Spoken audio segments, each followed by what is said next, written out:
Saya pikir jarang sekali ya kemudian kita menyaksikan orang-orang muda ya kemudian peduli dengan Islam, dan memang seharusnya seperti itu. Dan alhamdulillah kita bersyukur pada Allah, mudah-mudahan menjadi barisan pejuang Allah. Luar biasa, kasih tepuk tangan dulu tentunya buat audiens, silakan.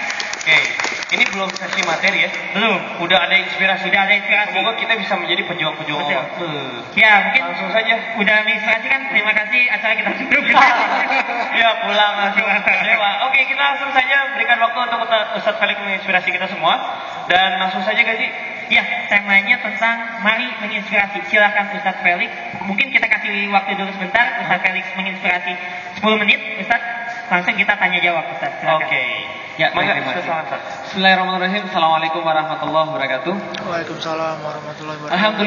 Alhamdulillahirabbil alamin. Wassalatu wassalamu ala asrofil anbiya'i wal mursalin wa ala alihi wa sahbihi wa man da'a bi da'watihi wa iltazama bi tariqatihi wa tarasama khutawah jalal aqidatan islamiyatan asasan fikratihi wa miqyasan i'malih wa masdarani ahkamih.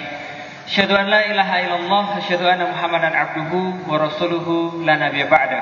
Wa qala Allah ta'ala fi kitabihil karim, a'udzu billahi minasyaitonir rajim. Bismillahirrahmanirrahim. Wa ukhra lam taqdiru 'alaiha qad ahadallahu biha wa kana Allahu ala kulli syai'in qadir. Alhamdulillah, subhanallah, kita memuji dan kemudian kita juga bersyukur pada Allah karena atas kemudian karunia Allah lah kita dapat berada di sini, berada di satu tempat yang insyaallah dimuliakan oleh Allah. Amin. Dalam kondisi sehat walafiat, dalam kondisi yang baik, dan insyaallah kita memiliki keimanan yang membuat keduanya terasa sempurna.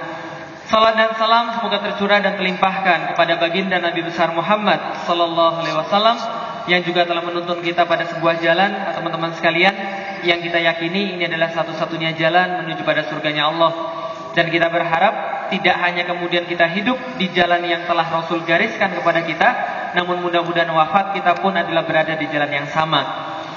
Tadi saya sebutkan sebuah ayat yang kemudian berasal daripada Al-Quran, yang kemudian berarti kira-kira wa ukhra lam taqdiru 'alaiha, surat Al-Fath ayat 21. Dan kemudian tempat-tempat yang Allah katakan belum dapat kalian taklukkan. Qad ahatallahu biha, yang sungguh ini kemudian telah ditakdirkan. Allah telah ahato biha. Kemudian al-muhit, Allah telah meliputi segala-galanya bagi kalian. Wa kanallahu ala kulli syai'in qadir. Dan Allah adalah kemudian maha berkuasa, maha menentukan, maha mentakdirkan atas segala sesuatu. Jadi begini ceritanya teman-teman sekalian. Setelah saya menulis buku saya yang pertama, yang judulnya Beyond the Inspiration, itu kan kemudian kalau teman-teman lihat covernya ini kan menara Pisa, yang kemudian ada bendera La ilaha illallah Muhammadur Rasulullah. Pertama kali setelah kemudian jadi cetak, buku ini saya berikan pada bapak saya. Bapak saya yang kemudian notabene masih non-muslim. Nah, ketika kemudian saya berikan pada bapak saya baca sehari 2 hari, kemudian dia tunjukkan pada teman-temannya. Setelah kemudian 2 hari 3 hari, kemudian dia sampai kepada saya, lalu dia bilang begini, "Lik, ini maksudnya apa ini covernya?" Saya katakan, menara Pisa yang di atasnya ada bendera Rasulullah, bendera La ilaha illallah Muhammadur Rasulullah. Bapak saya tanya lagi, maksudnya apa? Saya katakan dengan mantap, Roma akan ditaklukkan oleh Islam. Lalu kemudian bapak saya tanya lagi, kalau Roma ini berarti salah ini. Lah kenapa salah?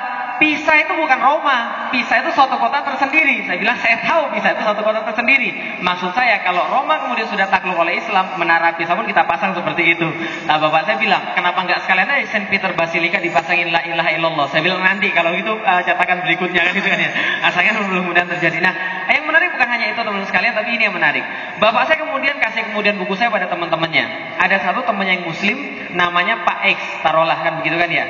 Lah setelah kemudian dia baca buku ini, dia bilang buku ini absurd, buku ini menghayal, buku ini nggak mungkin terjadi. Bagaimana mungkin Roma bisa takluk? Orang kemudian penentuan awal akhir Ramadan aja berbeda-beda. Umat muslim ada yang lihat pakai teropong, ada yang lihat pakai paralon, dia kata seperti itu. Lah bagaimana kemungkinan kita bisa bersatu? Loh kemudian orang muslim sekarang terpecah belah seperti ini. Saya katakan memang betul Pak. Yang namanya kemudian Islam bersatu itu hanya bisa dilihat oleh orang-orang yang beriman, teman-teman sekalian. Lah kenapa orang-orang yang beriman? Saya katakan mohon maaf, takluknya kota Roma itu bukan perkara pilihan. Paham kira saya? Kalau seandainya di buku saya yang pertama itu ada bab yang pertama life is choice, hidup adalah pilihan, maka saya katakan penaklukan Roma ini bukan masalah pilihan. It's not a matter of choice. Itu adalah takdir takdir teman-teman sekalian. Paham ya maksud saya? Itu adalah perkara takdir. Kenapa? Allah katakan wa kanallahu ala kulli syai'in qadira. Allah itu kemudian maha berkuasa atas segala sesuatu, maha mentakdirkan atas segala sesuatu. Berarti takluknya kota Roma menurut ulama-ulama tafsir pada masa itu, Imam Mujahid mengatakan kullu fatin wa ghanimatin ila yaumil qiyamah. Jadi sesungguhnya dimaksud dengan ayat tadi adalah seluruh penaklukan yang akan terjadi sampai hari kiamat, termasuk takluknya kota Roma. Berarti itu permasalahan takdir. Kalau nggak percaya takdir berarti nggak beriman teman sekalian. Paham ya maksud saya? Karena memang begitulah manusia. Kadang-kadang dia cuma bisa melihat pakai mata, dan kadang-kadang ada manusia yang lebih melihat daripada mata. Maka saya katakan dua buku saya yang pertama adalah temanya bagaimana caranya melihat tidak dengan mata. Karena mata ini menipu teman-teman sekalian. Mata ini membohongi kita. Mata ini melihat sesuatu yang terbatas. Kalau Anda jadi pengusaha, Anda nggak boleh lihat pakai mata. Kalau Anda mau jadi pengusaha, Anda harus belajar lihat pakai akal. Itulah yang kemudian dikatakan visi sebagai seorang pengusaha. Kira-kira 40 tahun yang lalu, siapa yang sangka kemudian bakal Aqua kemudian jadi kayak seperti sekarang? Gak ada yang nyangka seperti itu. Tapi karena dia bisa ngelihat kemudian visinya dengan akal, karena itu dia bisa memprediksikan bahwa ke depan susah orang nyari air putih, maka dia buat hal yang seperti itu. Tapi kalau untuk mau masuk surga, Anda nggak cukup pakai dengan akal. Paham gitu saya? Karena kalau Anda mau masuk surga, Anda nggak boleh pakai akal. Lalu pakai apa kalau nggak pakai akal? Pakai sesuatu yang ditunjukkan oleh akal. Keimanan itu sendiri. Nah, terima kasih. Ini yang mau saya sampaikan. Dengan kata lain teman sekalian, anak muda itu adalah kemudian sebuah waktu yang sangat berharga, yang nggak akan terulang dua kali. Anak muda mati, orang tua mati, orang-orang yang jahat mati, orang-orang yang baik juga mati. Bisa dipahami maksud saya? Karena kemudian kita mati cuma sekali dan kita hidup cuma sekali, maka mati itu harus dibuat keren. Bisa dipahami maksud saya? Nah, tidak berarti kemudian kita hidup lebih lama, lantas kita kemudian hidup lebih berarti. Tidak. Yang penting hidup itu adalah yang berarti. Karena itu mumpung masih muda, mari kita hancurkan Indonesia sekalian. Kan?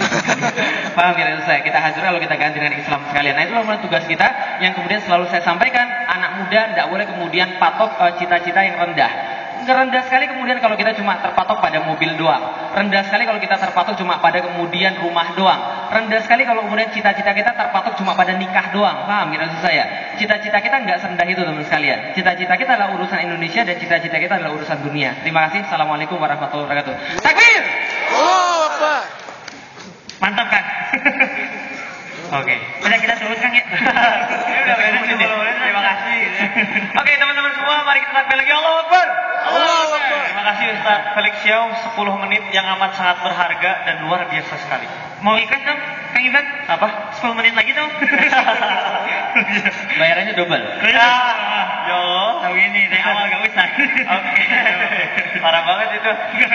Oke, teman-teman semua, jadi sesi ini akan kita buat interaktif ya, kurang lebih. Jadi buat teman-teman semua, nanti buat teman-teman semua yang mau bertanya, kita akan sediakan sesi yang amat sangat banyak. Sekarang baru 4:30 nih. Baru 4:30. Dan Belum untuk apa-apa. kali ini, pertemuan ilmu kali ini kita perbanyak banget gitu Kang Ivan. Perbanyak bird gitu ya, perbanyak bird gitu. sesi tanya jawabnya. Jadi buat teman-teman semua yang pengen tanya jawab, nanti silahkan acungkan tangan. Ini kayaknya bentar lagi akan ada ribuan yang mengacungkan tangan ya. Bahkan di rumah juga gitu. Emang ini live gitu ya? Oh, Kan ada live stream. kamera. Live Oh, stream. live stream. Oh, ada kamera. Oke, mungkin dari Gazi ada yang pengen ditanyakan dulu ke Ustaz Saya Felix. dapat kabar gini, Ustadz Felix. Katanya Ustadz Felix mualaf, terus sempat mencari jati diri juga. Saya mau minta sedikit mungkin ceritanya Ustadz Felix. Kenapa bisa begitu? Apa yang menginspirasi memilih Islam? Apa yang meninggalkan inspirasi Betul. meninggalkan agama lain? Silakan. Mungkin 10 menit lagi boleh ya Gazi?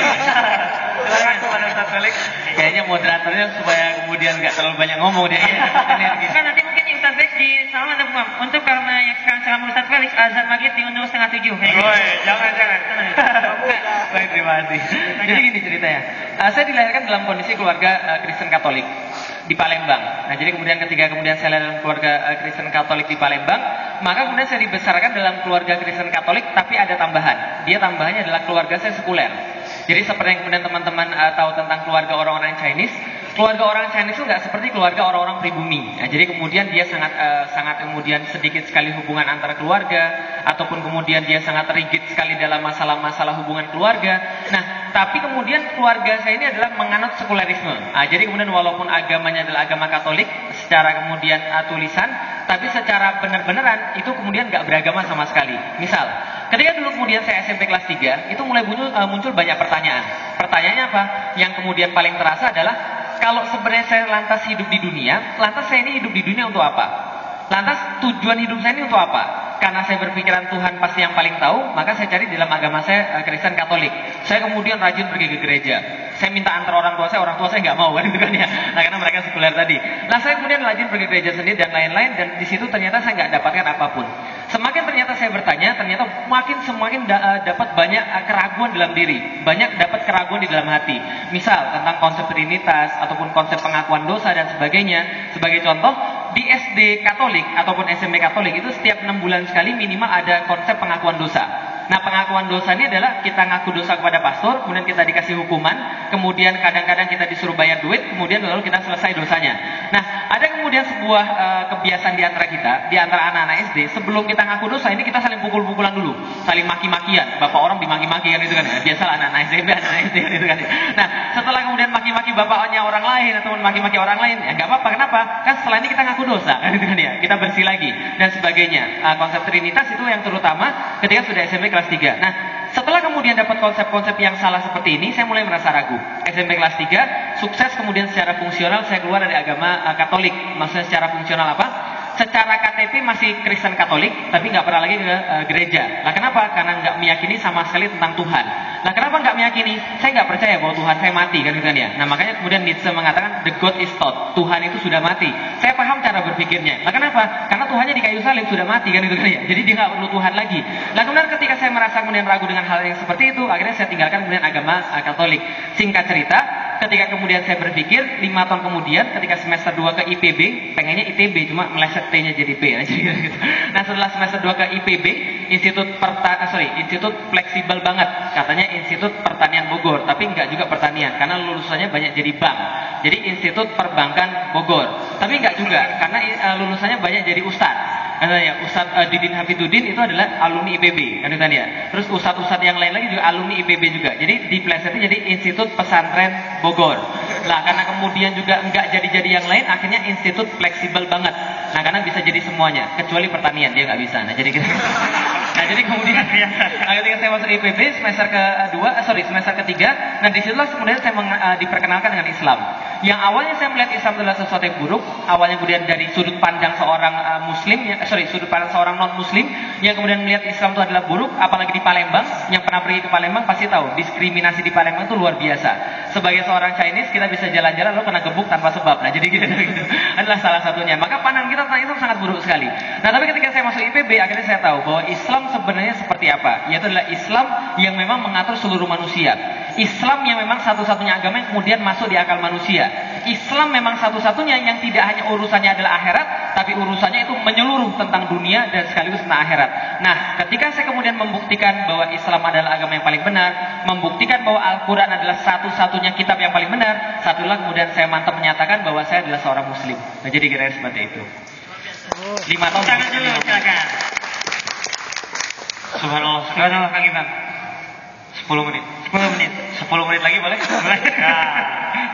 Oke, tadi pertanyaan tentang sampai akhirnya Ustadz Felix ini menganut Islam. Nah, prosesnya sendiri, kenapa akhirnya benar-benar Ustadz memilih Islam? Belajarnya dari mana?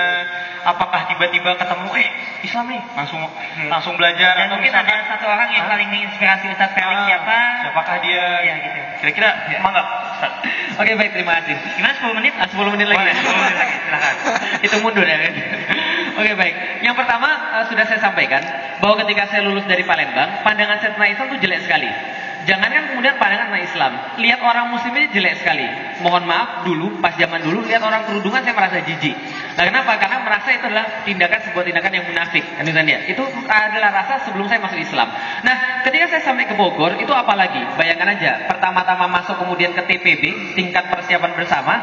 Hari pertama kemudian masuk kuliah, tiba-tiba ada kemudian kakak kelas datang ke depan terus bilang, Ikhwan sebelah kiri, Ahwat sebelah kanan. Dengan saya bukan Ikhwan dan Ahwat, Iwan sama Ahwat. Loh, bapak saya namanya Iwan, apa yang salah dengan bapak saya?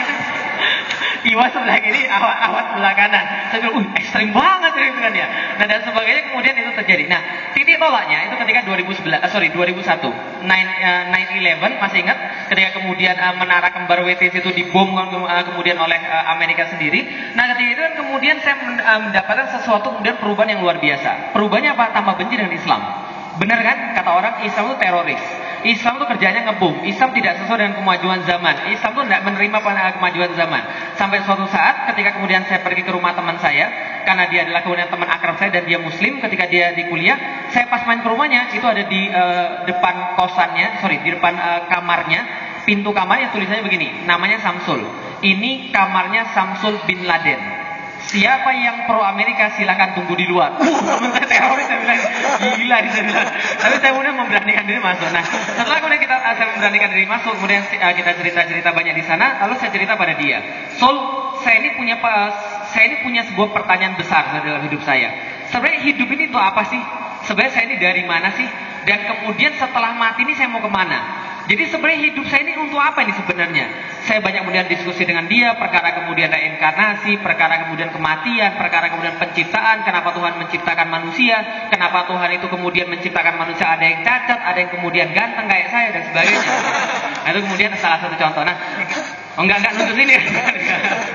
Nah, kemudian itu adalah pertanyaan saya. Nah, kalau kemudian Tuhan itu memang adil, kenapa Tuhan nggak ciptakan semuanya kemudian nggak cacat? Atau kemudian kalau Tuhan memang adil, kenapa Tuhan nggak ciptakan manusia semuanya baik? Kenapa ada yang kemudian yang jahat? Kenapa Tuhan harus ciptakan neraka? Kenapa Tuhan harus ciptakan surga? Kenapa nggak hanya surga saja dan sebagainya? Lalu dia katakan begini, Lik, kalau kamu mau, kita ketemu sama ustadz saya saja. Saya katakan, saya itu malas kalau ketemu dengan ustadz. Kenapa? Karena bayangan saya ustadznya ya begitu kan ya.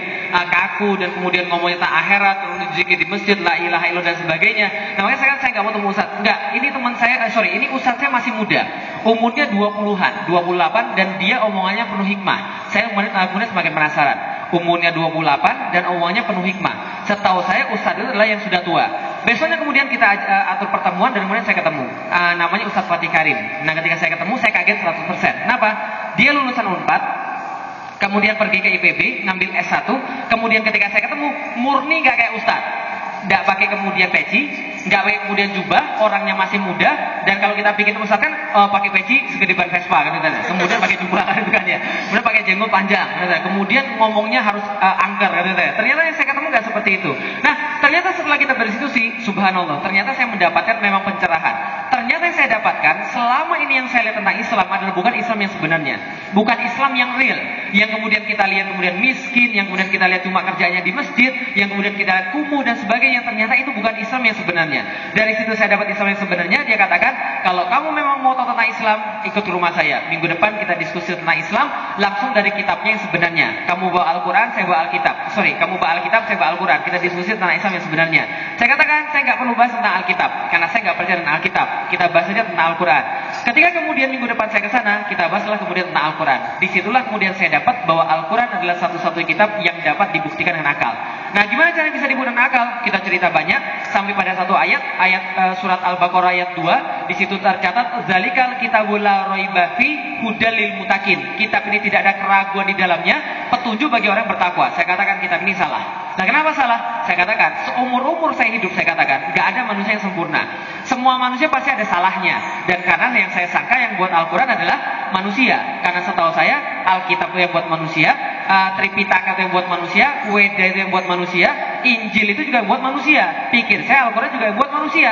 Maka dia katakan, ini yang buat memang bukan manusia. Saya katakan, lebih gak masuk akal lagi, masa Tuhan nyata lalu tulis kasih pada manusia. Gak mungkin begitu. Saya katakan, ini pasti salah ini kitabnya. Kemudian dia katakan, kita punya buktinya. Saya katakan, boleh. Kalau Anda punya bukti, silakan kemudian sampaikan. Saya orangnya sangat rasional, saya katakan. Tapi kalau nggak punya bukti, berarti Islam sama saja klaim seperti agama yang lain. Maka ditunjukkan buktinya surat Al-Baqarah ayat 23. Wa in kuntum fi raibim mimma nazzalna 'ala abdina fa'tu bi suratin min misli. Wa tusyhadakum min dunillahi in kuntum shadiqin. Fa illam taf'alu wa lan taf'alu fattakunarul wa quduhan nasu wattakunarul wa quduhan nasu wal hijarah. Nah, kemudian dikatakan di situ adalah wa in kuntum fi raibim mimma nazzalna 'ala abdina. Kalau kalian tetap dalam keraguan, kalau engkau tetap dalam keraguan dengan apa yang kami turunkan terhadap hamba kami Muhammad, maka datangkanlah satu surat yang semacamnya. Dan kemudian tidak hanya datangkan satu surat yang semacamnya. Dalam pikiran saya begini, coba bayangkan, Al-Quran bahasanya bahasa apa? Arab. Dan dia kemudian menantang, termasuk pada orang Arab. Seolah-olah bilang begini sama saya, udah Delik, gak usah banyak ngomong Delik, gini aja deh. Kalau kamu bisa mendatangkan yang semacam dengan Al-Quran, maka saya ikut kamu. Tapi kalau kamu nggak bisa, maka kamu ikut saya. Fair nggak kira-kira? Fair. Tapi Al-Quran tidak fair, teman-teman sekalian. Al-Quran katakan, kemudian watku syuhadakum min dunillahi in kuntum shadiqin. Kalau misalnya kurang dirimu sendiri, lo boleh ajak seluruh teman-teman lo yang lain, kecuali Allah, boleh dari golongan jin, orang-orang Arab yang paling pintar sekalipun untuk datangkan yang semacam ini kalau memang benar. Ternyata Allah jamin fa'ilan taf'alu walan taf'al, dan kalian tidak akan pernah bisa dan tidak akan pernah mungkin bisa. Nah, maka seolah-olah itu kemudian menggebuk kepala saya, kemudian memukuli habis-habisan akal saya, paham maksud saya? Maka sejak itu saya mencari, benar nggak ada yang bisa mendatangkan yang semacam dengan Al-Quran? Ternyata detik ini saya tidak menemukan yang bisa mendatangkan yang semacam dengan Al-Quran. Dari situ saya tahu Al-Quran kemudian berasal dari Tuhan pencipta semesta alam, dan Tuhan saya namanya Allah. Simpel. Jadi kira-kira gitu. Oh, biasa aku tangan dulu sahabat-sahabat sekalian. Nah, Kang Ibang, kita langsung buka kesempatan emas pertama kita. Oke. Baik, yang mau bertanya silakan ngaju. Silakan acungkan tangan. Kita serahkan dulu untuk Iwan, boleh? Iwan, boleh. Iwan bertanya. Silakan diturunkan dulu dalam hitungan ketiga. Siap. Nanti begitu hitungan ketiga, silakan teman-teman Langsung ngacung ya? Nanti gaji yang pilih ya. Insya Allah. Oke, siap. 1, 2, gaji sampai 3 ya? 3. Oke, 3. 3. Jangan lupa kan. Dilihat ya gaji ya. Coba. Oke, siap ya? Ya. 1, 2, 3 loh. 3. 3. Pokoknya Oke, 3. Nanti saya langsung tek ngaju kan. Oke, siap. Tujuh. Set yang itu. Oke. Tapi hitungan 3. Oke. Suka kelebihan sih Kang Ibang. Nah, siap. Coba. Siap. 3. Oh, yang mana dulu nih Kang? Yang ini depan, tadi. depan. Oke, Kang Iman silakan. Ini Kang Iman yang dulu. Aduh, mohon maaf yang tadi nunggu 1, 2 ya. Mohon maaf. Nanti ada kesempatan lagi buat teman-teman bertanya. Iya. Silakan sebutkan nama, gitu ya. Nama, kemudian asalnya dari mana, asal dan pertanyaannya. Assalamualaikum warahmatullahi wabarakatuh. Waalaikumsalam warahmatullahi wabarakatuh. Nama saya Iman dari FIFA 2012. Yang ingin saya tanyakan, ketika Ustadz itu menemukan bahwa sesungguhnya agama lain itu memiliki banyak pertentangan ya, dan itu yang saya dengar itu hanya logika simpel dan mungkin anak kecil juga bakal ngerti. Nah, kenapa sampai sekarang jumlah orang di masyarakat dunia itu malah nggak pernah berpikir seperti itu? Nah, yang mungkin saya itu aja yang Oke, baik, terima kasih. Ya, mungkin tanya aja satu-satu ya Kang Iman. Boleh, silakan satu ya. Pertama gini, Silakan. kenapa kemudian ketika orang-orang sudah tahu kemudian bahkan dengan pemikiran yang paling simpel bahwa kemudian Allah itu pasti ada, tapi kenapa kemudian orang-orang kemudian banyak kemudian tidak mau beragama Islam atau lebih banyak orang beragama yang lain? Ya jawabannya sederhana, Allah sudah mau di dalam Al-Quran, wa ma aktsarahum la yatafakkarun. Mereka tuh kebanyakan tidak berpikir, itu masalahnya itu kan ya. Mereka tuh kebanyakan ignorance. Saya kemarin baru dari Eropa, ketika kemudian saya pergi ke Eropa, mereka sendiri bilang bahwa gereja-gereja bahkan di Vatikan dan gereja-gereja bahkan kemudian di kota Roma itu cuma 5% dimasuki oleh orang-orang di kota Roma, dan itu semua oleh orang-orang tua. Serius. Dan saya sendiri masuk ke gereja itu. Lu ngapain Ustaz paling masuk gereja? Saya mau dakwahin mereka. Jadi saya masuk ke gereja itu, saya lihat memang nggak ada orang muda di situ, nggak ada orang muda sama sekali. Makanya yang datang adalah orang-orang tua. Berarti itu cuma KTP doang. Bisa dipahami gitu saya. Ketika saya jalan-jalan kemudian ke kota-kotanya, anak mudanya di mana? Anak mudanya di pinggir kiri dan kanan jalan, nggak beat di siang hari. Dan kemudian mereka ngopi bisa 4 jam sehari. Saya katakan kalau hari ini juga kita kemudian bawa pasukan jihad kemudian ke kota Roma, kita bisa taklukkan kota Roma. Serius, saya nggak bohong, karena anak-anak muda nggak ada sama sekali kemudian yang bisa kemudian diandalkan di situ. Nah, karena itulah sebenarnya kekuatan kemudian orang-orang Barat itu mitos doang. Bisa dipahami dari saya. Kekuatan kaum muslim itu jauh lebih besar kalau kita bertakwa. Serius. Jadi kira gitu. Ignorance. Luar biasa. Tangan dulu satu-satu kalian. Ini belum 10 menit sebenarnya. 10 menit. Oke, dari pertanyaan Ustaz Felix tadi, saya jadi sedikit ingin bertanya Ustaz. Boleh, silakan. Tadi di Eropa, kalau Ustaz sendiri ngelihat di Indonesia, bagaimana nih pemuda-pemuda Indonesia saat ini? Betul, gimana Ustaz? Ternyata tidak kalah memprihatinkan gitu kan.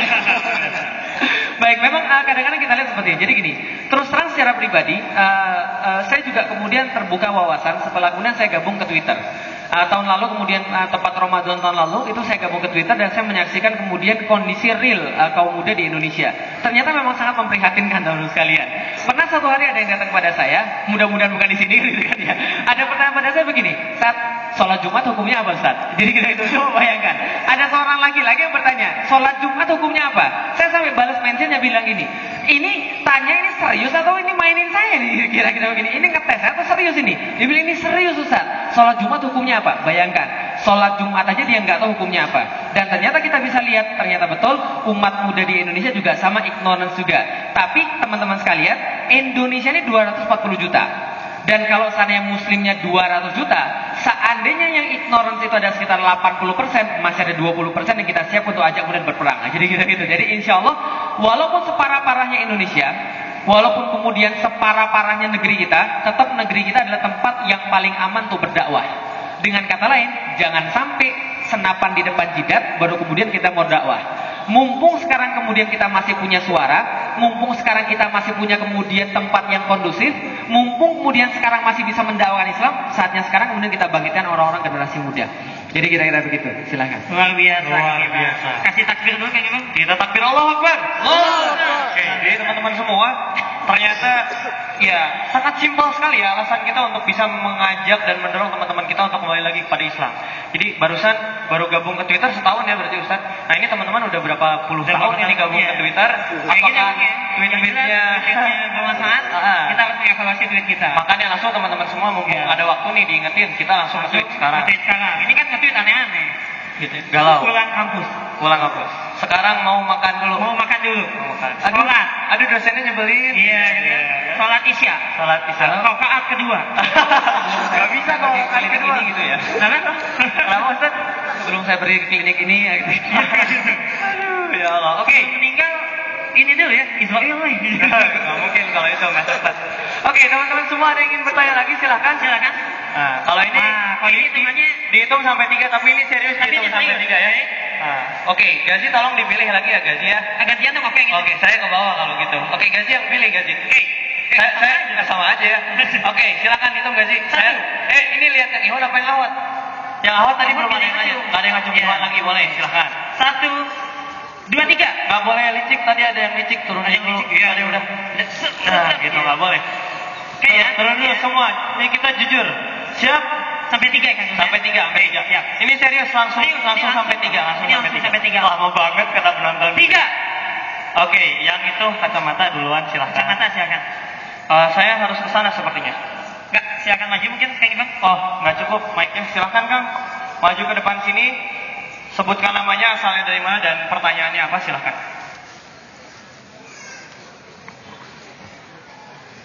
Assalamualaikum warahmatullahi wabarakatuh. Waalaikumsalam warahmatullahi wabarakatuh. Nama saya Brilian, asal dari Bandung. Oke Kang, kayak gini Kang. Jadi krisis kan tadi 80% yang yang gimana ya gitu lah. Nah, kita kan di sini tuh misi utama kita tuh dakwah gitu. Jadi selemah-lemahnya iman kan cuma dari hati, terus ya dari omongan. Nah ya udahlah dari omongan aja kan. Kalau misalnya dari omongan nggak bisa, baru dari tindakan gitu kan. Nah, gimana sih cara kita metode-metode yang pengen saya tanyain, metode-metode yang efektif terhadap orang-orang yang targetnya tuh istilahnya tuh Kita rubah. KTP gitu. Ya. Nah kadang nggak nerima, aduh sholat buat apa sih gitu. Saya di dekat rumah juga kayak gini. Ada teman-teman kayak gitu, teman-teman dari SD gitu. Sholat aja enggak, tapi saya tuh ngomong aja susah gitu. Ngomong aja, aduh sholat yuk, aduh nanti aja gitu lah. Jadi gimana sih metode efektif buat dakwah terhadap orang-orang yang istilahnya tuh bebel istilahnya kayak gitu. Ya. Oke. Yang bebel ya. Baik, terima kasih. Jadi pernah gini, bagi setiap siapapun yang mau merubah orang, maka ada 2 cara untuk berubah. Satu adalah kemudian merubah pemikiran, 2 adalah kemudian merubah perilaku. Nah, yang merubah pemikiran ini mau tidak mau kemudian harus dari yang bersifat ya memang merubah pemikiran, dan ini biasanya bersifat permanen. Yang kedua itu adalah merubah perilaku, yang ini kemudian bersifat lebih instan, tapi kemudian kalau seandainya tidak ada lagi kemudian rangsangan-rangsangannya, dia juga akan hilang. Yang kedua ini yang saya bahas lewat buku Habits. Jadi bagaimana kemudian cara merubah seseorang